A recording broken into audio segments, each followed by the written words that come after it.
వివరాలు చూద్దాం. జూనియర్ ఎన్టీఆర్ భుజానికి సర్జరీ విజయవంతమైనట్లు వైద్యులు తెలిపారు.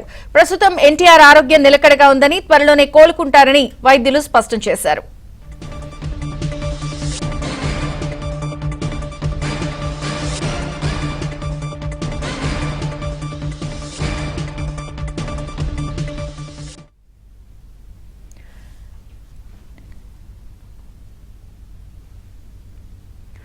సికింద్రాబాద్ కిమ్స్ హాస్పిటల్లో జూనియర్ ఎన్టీఆర్ కు సర్జరీ సక్సెస్ అయింది. జూనియర్ ఎన్టీఆర్ భుజానికి ఏదైతే సర్జరీ విజయవంతమైనట్లుగా కూడా వైద్యులు తెలిపారు. ఆయన ఆరోగ్యం కూడా నిలకడగా ఉందని, త్వరలోనే కోలుకుంటారని వైద్యులు స్పష్టం చేశారు. ఫిల్మ్ కరెస్పాండెంట్ సుజన్ మరిన్ని వివరాలు అందిస్తారు. సుజన్,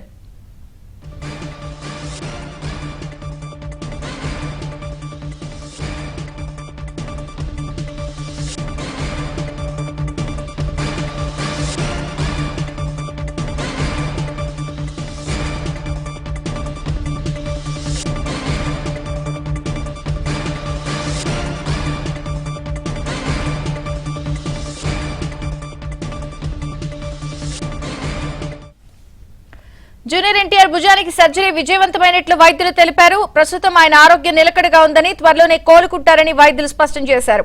పూర్తి వివరాలు ఫిల్మ్ కరెస్పాండెంట్ సుజన్ అందిస్తారు. సుజన్, జూనియర్ ఎన్టీఆర్ కొద్ది రోజుల క్రితం భుజం గాయంతో తీవ్రంగా గాయపరచడం జరిగింది. అయితే కొద్ది రోజులు రెస్ట్ తీసుకుంటే అది సెట్ అవుతుంది అంటున్నారు. బట్ వైద్యుల సూచన మేరకు సర్జరీకి వెళ్లడం జరిగింది. ఈ రోజు ఉదయం 6:30 ప్రాంతంలో ఆయన సికింద్రాబాద్ లోని కిమ్స్ హాస్పిటల్ కి వెళ్లడం జరిగింది. అక్కడ వైద్య పరీక్షలు అన్ని చేసిన తర్వాత ఆయనకి విజయవంతంగా సర్జరీ నిర్వహించినట్లు కిమ్ హాస్పిటల్ యజమాని కొద్దిసేపు క్రితం ఆయన హెల్త్ అప్డేట్ విడుదల చేయడం జరిగింది.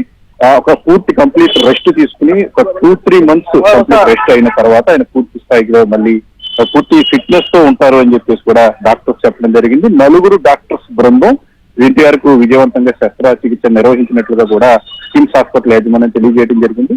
ప్రస్తుతం ఎన్టీఆర్ డ్రాగన్ సినిమా చిత్రీకరణ చేస్తూ ఉన్నారు. ప్రస్తుతానికైతే ఎన్టీఆర్ రెస్ట్ లో ఉన్నారు కాబట్టి ఆయన లేని సన్నివేశాలు చిత్రీకరిస్తున్నారు. 2-3 మంత్స్ తర్వాత పూర్తి స్థాయి ఫిట్నెస్ వచ్చిన తర్వాత తిరిగి ఆయన సినిమా చిత్రీకరణలో పాల్గొన్నారు.